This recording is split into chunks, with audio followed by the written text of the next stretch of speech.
आज हम क्या देखेंगे? तो अगर मातृभाषा में हमने शिक्षा नहीं ली तो उससे हमें क्या हानि पहुंचती है, वो आज हम देखने वाले हैं। ये विषय बहुत ही महत्वपूर्ण है, तो सभी बच्चे पूरा ध्यान लगाकर ये सारा विषय अब सुनेंगे। बाल मित्रों, आपको पता है क्या, ये जो अंग्रेजी शिक्षण पद्धति आई है तो वो कब से आई है?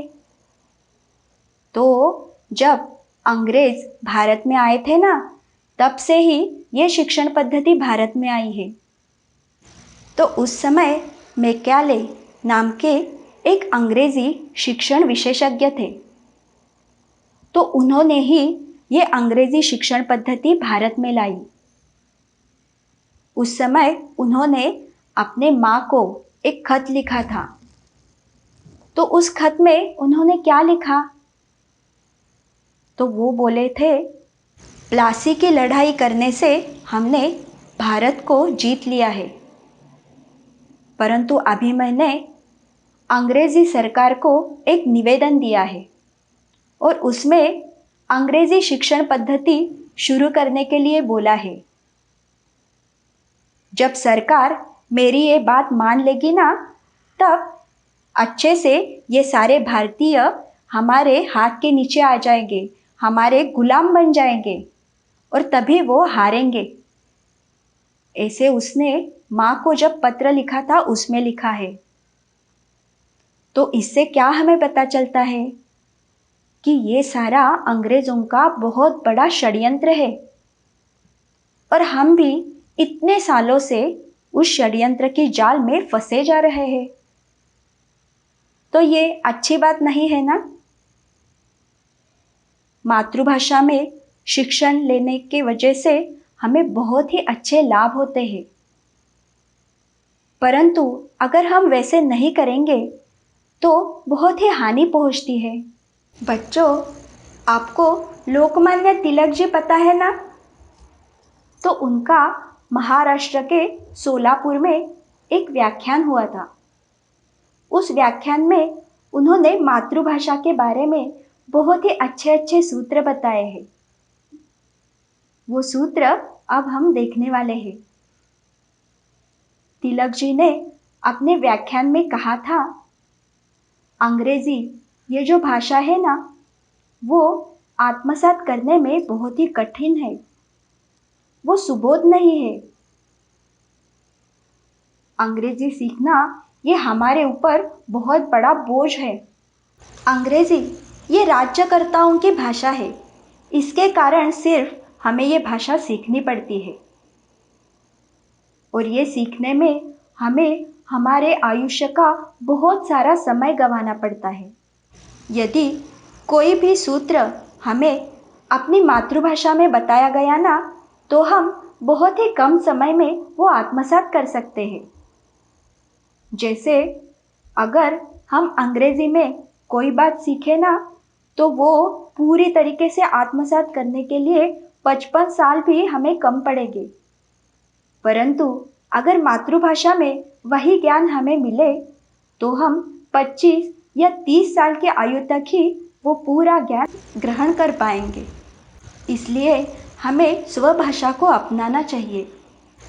लोकमान्य तिलक जी ने उनके व्याख्यान में ऐसा भी कहा था, राष्ट्र को विदेशी भाषा का ज्ञान देना, इसका अर्थ है कि राष्ट्र को दुर्बल बनाना। इससे अच्छा है हम अपने स्वभाषा में शिक्षा लें, जिसके कारण हमें योग्य दिशा मिलती है, हमारे मन पर धर्माचरण के संस्कार हो जाते हैं। ये सारे अच्छे विचार लोकमान्य तिलक जी के व्याख्यान से हमें अभी पता चले। तो अब आगे हम देखने वाले हैं कि मातृभाषा में शिक्षा न लेने से हमें क्या हानि होती है। आप सभी बच्चे जो अंग्रेजी में सीखते हैं, वो शायद इसका अनुभव भी करते होंगे। पहली बात तो ये है, कोई बच्चा अंग्रेजी सीखने में थोड़ा कम रहता है या फिर उसे अंग्रेजी अच्छे से समझ में नहीं आती। उसके कारण क्या होता है? तो वो परीक्षा में अनुत्तीर्ण होता है, या फिर उसकी जो क्षमता है उससे उसे कम अंक मिलते हैं। दूसरी बात, कोई भी राष्ट्र का, प्रदेश का जो भी इतिहास रहता है ना, तो वो उसी राष्ट्र की प्रादेशिक भाषा में ही लिखा हुआ रहता है। परंतु अगर हम विदेशी भाषा में शिक्षा ले रहे हैं तो हम ये इतिहास भी अच्छे तरीके से जान नहीं पाते। और चौथी बहुत ही महत्वपूर्ण बात यह है कि जब हम विदेशी पाठशालाओं में शिक्षा लेते हैं तब हमें पश्चिमी संस्कृति अनुसार हमारा आचरण करना पड़ता है, जैसे कि टाई लगाना। ऐसे रहता है ना आपके भी पाठशाला में? तो इसलिए हमें मातृभाषा में हमारी शिक्षा लेनी चाहिए, जिसके कारण हमारे मन पर अच्छे संस्कार भी होते हैं और हमारे मन में मातृभाषा के प्रति अभिमान भी बढ़ता है। सभी बच्चों को ये सारी बातें ध्यान में आ रही है ना? अब आगे हम और थोड़ी जानकारी लेने वाले हैं, जिससे मातृभाषा का महत्व हमारे मन पर और ज़्यादा अच्छे से अंकित हो जाएगा। हमारे इतिहास में ऐसे बहुत से राष्ट्र पुरुष हैं जिन्होंने अपनी मातृभाषा का संवर्धन किया है, अपनी मातृभाषा का रक्षण किया है। ऐसे कुछ राष्ट्र पुरुषों के बारे में अब हम जान के लेने वाले हैं। तो बच्चों, ये जो सारे राष्ट्र पुरुष हैं ना, उनमें से पहले जिनसे हम मातृभाषा का अभिमान, मातृभाषा का प्रेम सीख सकते हैं ना, वे हैं हमारे छत्रपति शिवाजी महाराज।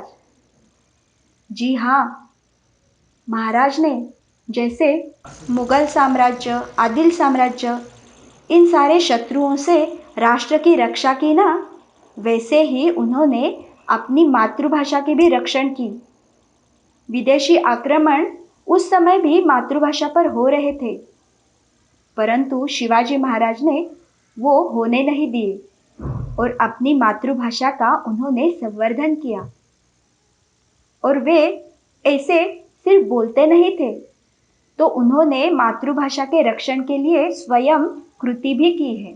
तो उसमें से पहली कृति है वो उस समय की है जब शिवाजी महाराज के काल में लगभग 68% अरबी और फारसी शब्द थे, यानी ये सारे विदेशी शब्द थे। तो अपना सारा व्यवहार आदर्श हो, इसके लिए उन्होंने स्वयं का एक शब्दकोश बनाया।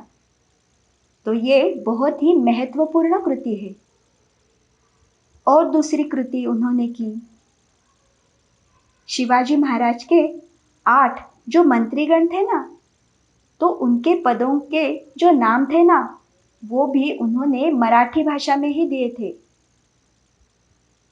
क्योंकि उस समय सारे पदों के नाम अरबी, फारसी भाषा में रहते थे। उदाहरण स्वरूप सर-ए-नौबत, इसका उन्होंने सेनापति ये पद तय किया था। तो ऐसे करके उन्होंने अपने मातृभाषा का प्रत्यक्ष रूप से रक्षण किया था, संवर्धन किया था। और छत्रपति शिवाजी महाराज ने सिर्फ मराठी भाषा का ही नहीं, तो उत्तर भारत में भी जो अन्य भाषाएं थी, प्रादेशिक भाषाएं थी, तो उनके भी रक्षण के लिए उन्होंने महत्वपूर्ण योगदान दिया है। ऐसे थे हमारे छत्रपति शिवाजी महाराज। उनके बाद स्वातंत्र्य वीर विनायक दामोदर सावरकर, इन्होंने भी मातृभाषा रक्षा के लिए बहुत बड़ा योगदान दिया है। स्वातंत्र्य वीर सावरकर जी ने अपने लेखन से, अपने बोलने से, अपने आचार विचार से हमेशा मातृभाषा के रक्षा के लिए अपना पूरा जीवन समर्पित किया था। उनके जीवन की एक बहुत ही अच्छी घटना है, जिससे हमें पता चलेगा कि वो मातृभाषा के लिए कितने तत्पर थे और उनके मन में मातृभाषा का कितना अभिमान था।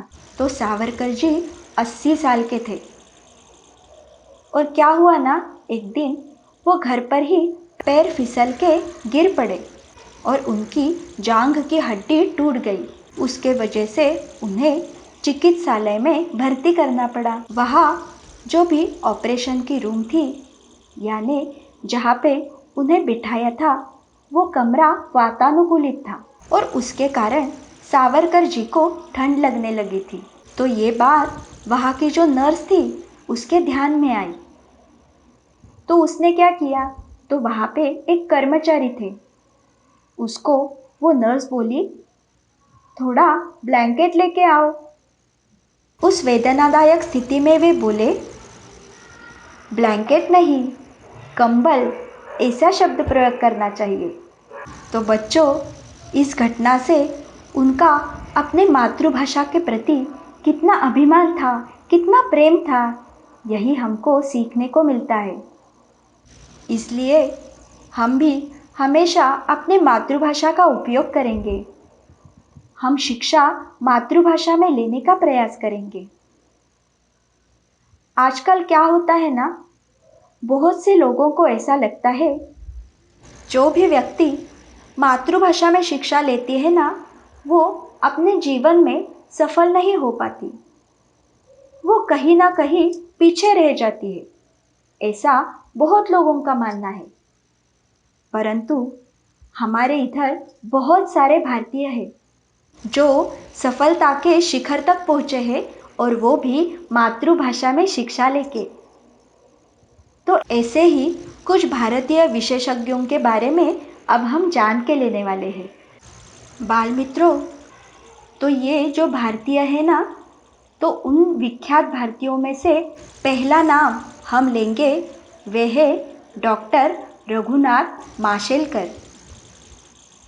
बच्चों, शायद आपको ये सारे नाम पता भी नहीं होंगे, लेकिन हम ध्यान देके ये सारी बातें सुनेंगे ताकि हमें पता चले कि ये सारे अपने जीवन में बहुत सफल हुए हैं, परंतु उन्होंने मराठी या फिर अपनी जो भी मातृभाषा है उसमें ही शिक्षा ली है।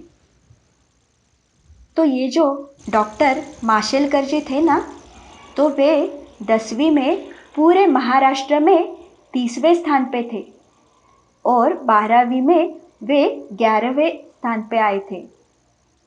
उसके बाद अपनी पढ़ाई हो जाने के बाद उन्हें लंदन की रॉयल सोसाइटी से फेलोशिप प्राप्त हुई थी।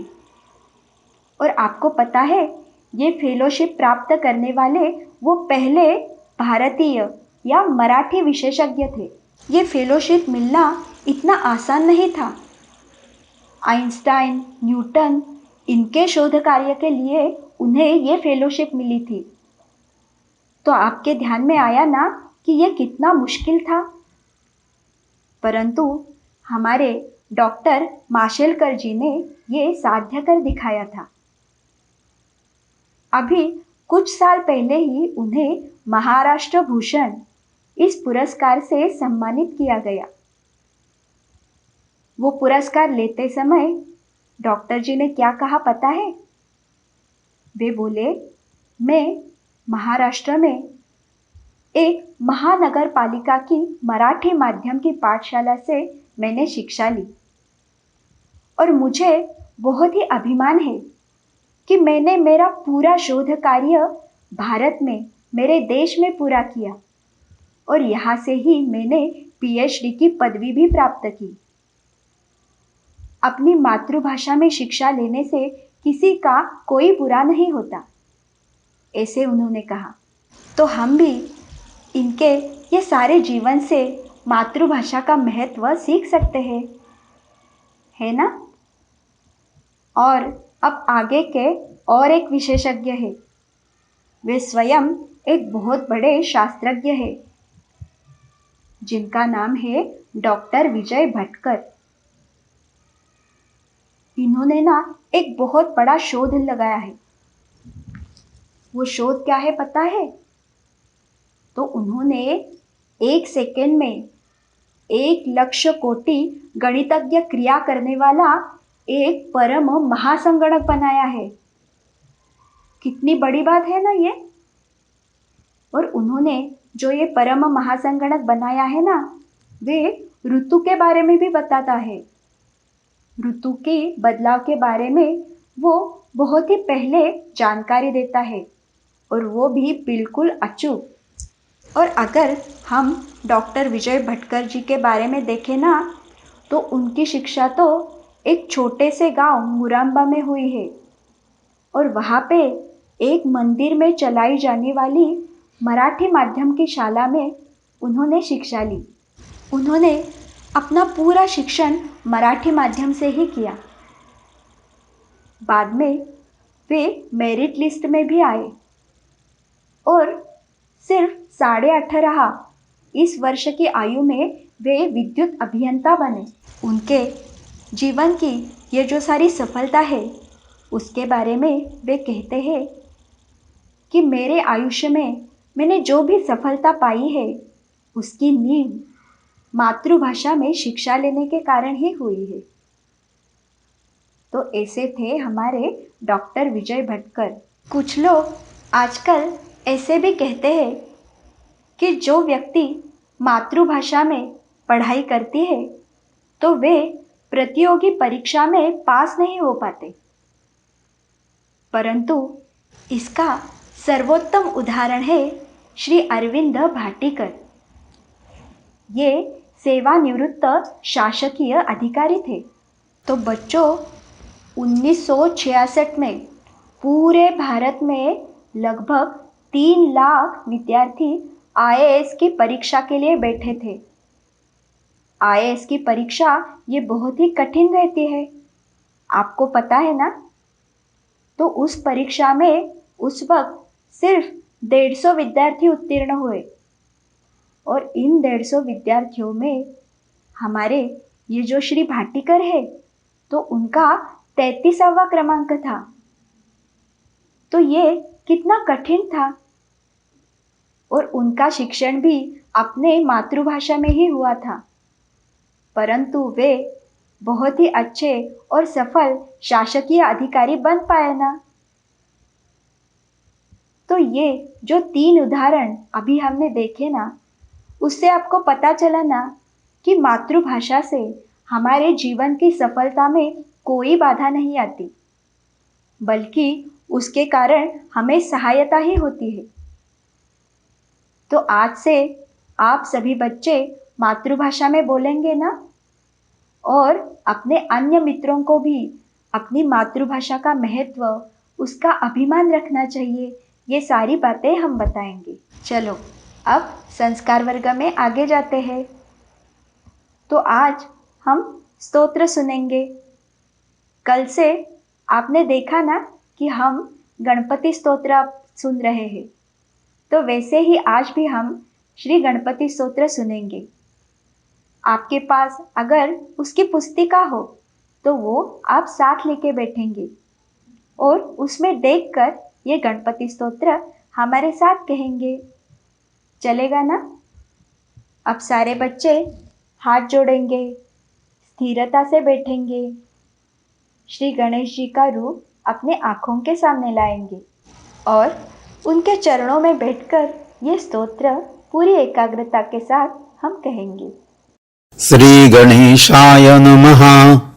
नारद उवाच प्रणम्य शिरसा देवं गौरीपुत्रं विनायकं भक्तावासं स्मरे नित्यं आयुः कामार्थसिद्धये। प्रथमं वक्रतुण्डं च एकदन्तं द्वितीयकं तृतीयं कृष्णविङ्गाक्षं गजवक्त्रं चतुर्थकं लम्बोदरं पंचमं च षष्ठं विकटमेव च सप्तमं विघ्नराजेन्द्रं धूम्रवर्णं तथाष्टमं नवमं भालचन्द्रं च दशमं तु विनायकम् एकादशं गणपतिं द्वादशं तु गजाननं द्वादशैतानि नामानि त्रिसन्ध्यं यः पठेन्नरः न च विघ्नभयं तस्य सर्वसिद्धिकरं प्रभो। विद्यार्थी लभते विद्यां धनार्थी लभते धनम् पुत्रार्थी लभते पुत्रान् मोक्षार्थी लभते गतिम्। जपेत् गणपतिस्तोत्रम् षड्भिर्मासैः फलम् लभेत। संवत्सरेण सिद्धिं च लभते नात्र संशयः। अष्टभ्यो ब्राह्मणेभ्यश्च लिखित्वा यः समर्पयेत् तस्य विद्या भवेत् सर्वा गणेशस्य प्रसादतः। इति श्रीनारदपुराणे संकष्टनाशनो गणेशस्तोत्रम् संपूर्णम्। बाल मित्रों, ये स्तोत्र सुनकर अच्छा लग रहा है ना? मन में प्रसन्नता आ गई ना? चलो अब जल्दी से बताओ, हमने आज क्या क्या देखा? किस किस का अच्छे से ध्यान था आज संस्कार वर्ग में? तो पहले हमने श्लोक बोला, वक्रतुंड महाकाय, ये गणेश जी का श्लोक हमने सीखा। उसके बाद आज कौन सी कथा हमने देखी? तो अर्जुन की कथा हमने देखी। अपने लक्ष्य को पाने के लिए कैसी एकाग्रता हमारे मन में चाहिए, वो हमने देखा। उसके बाद श्री गणेश जी का नाम जप किया।